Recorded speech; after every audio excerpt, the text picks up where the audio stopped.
John Osborne. John Osborne's blood type is MGD positive. He goes to church, he believes in God, which is also ironic because he's broken all 10 commandments.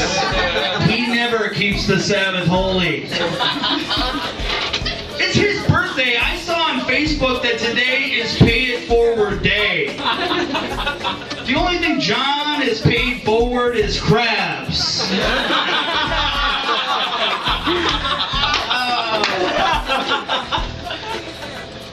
He hasn't had a valid driver's license or a job since the Clinton administration. But he still drives us all to drink. We got everybody else that way. It's time to discuss the man of the hour. Unless he's been drinking, then he's the man of about 10 more minutes before somebody has to drive him home. Most people get roasted by their friends. You're getting roasted by your designated drivers. This isn't a roast, it's a goddamn intervention. We've all discussed it, John, and we love you, but you really need to stop telling jokes. Your 35th birthday, who the hell cares? The only thing you can do when you turn 35 is run for president, and I hope that never happens.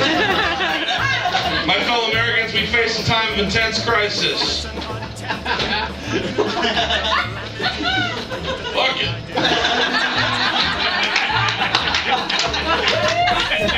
Just Sam Kinison made it to 38, but then again, he drives. Greg Giraldo made it to 44. I actually sent Greg Giraldo an invite to this, and he replied, "I'd rather be caught dead than roast John Osborne." In retrospect, I probably should have replied with something else other than, "Oh yeah, prove it, motherfucker." After the 3 people who know who Greg Giraldo is, that's hilarious. John Osborne's 35 years old. When he drags off his one-hitter, he coughs like a 70-year-old, and he smells like a 7-year-old.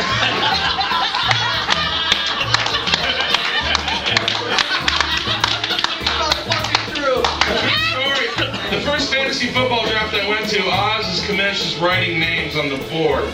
This is a really bad idea. Some football names are tough, like TJ Hushmanzada, or OCU Manura, or Matt Ryan. I drafted Matt Ryan in the 2nd round, and I spelled Matt Rain. How many brain cells do you have left that work? But we're here for this guy right here, John Osborne.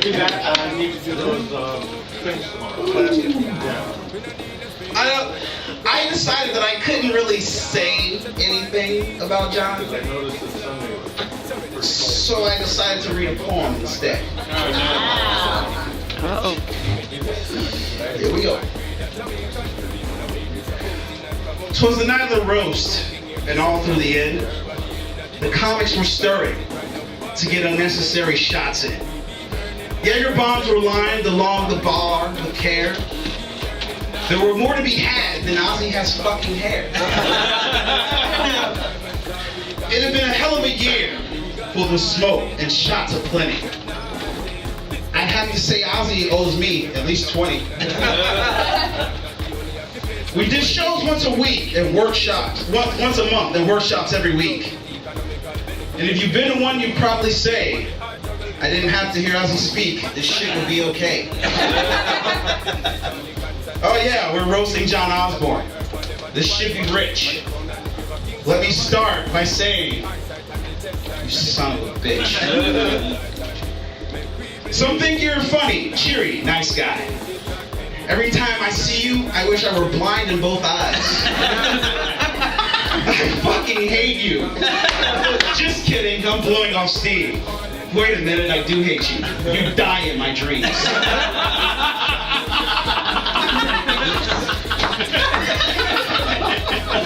I hate that you tell the same stories over and over again. I hate that cum dripping off your fucking chin.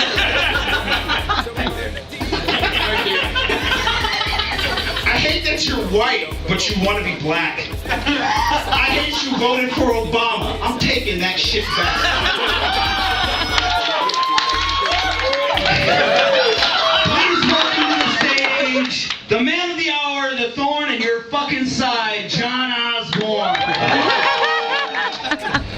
to thank all the guys that came up tonight and supported the fact that I should always go last.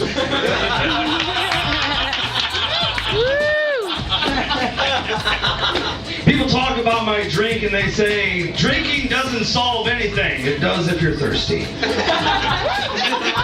Mike Marchand. Mike Marchand did a great job tonight, or I like to call him Mike Marshallin Man. Mike graduated.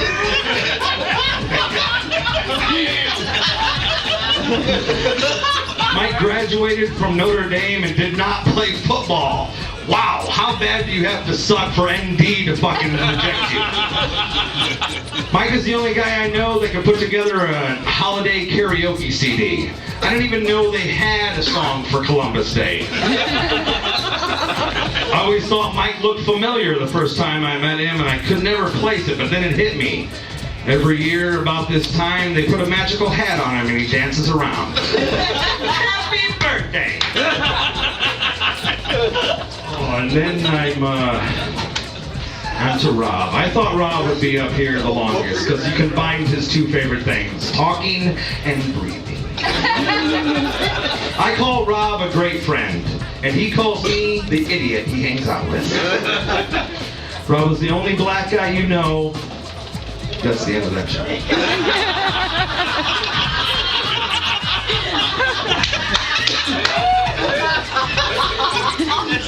I watched Rob, by the way, true story, bomb in front of a predominantly black audience. But he's never bombed in front of a white audience. I've never seen any black guy that comfortable in front of white people since Tiger Woods. Rob likes to say that he's 98% right. But he works around animals all day, so I'm sure that ups the average.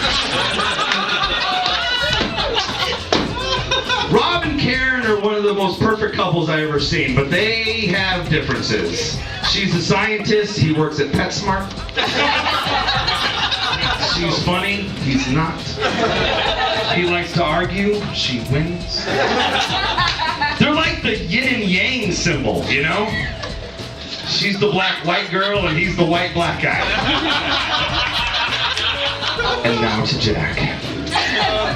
Holy shit. What can you say about Jack that hasn't already been said about Charlie Sheen?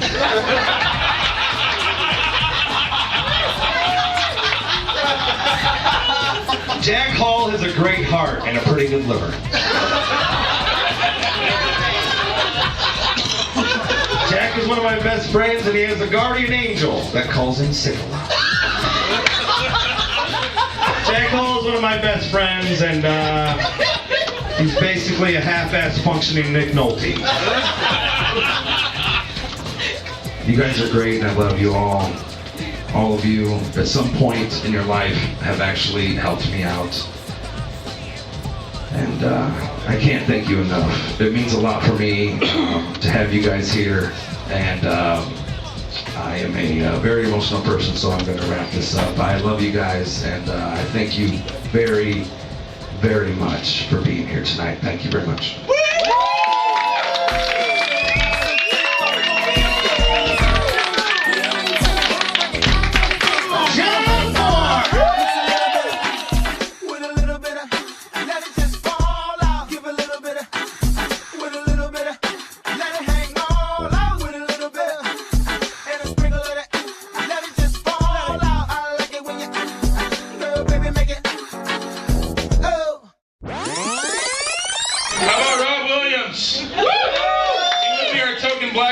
Let's face it, he's whiter than C. Thomas Howell and Soul Man. He drinks Guinness, he sings Nirvana karaoke, he loves good nigger jokes, and while it's true he did knock up a white girl, they are married.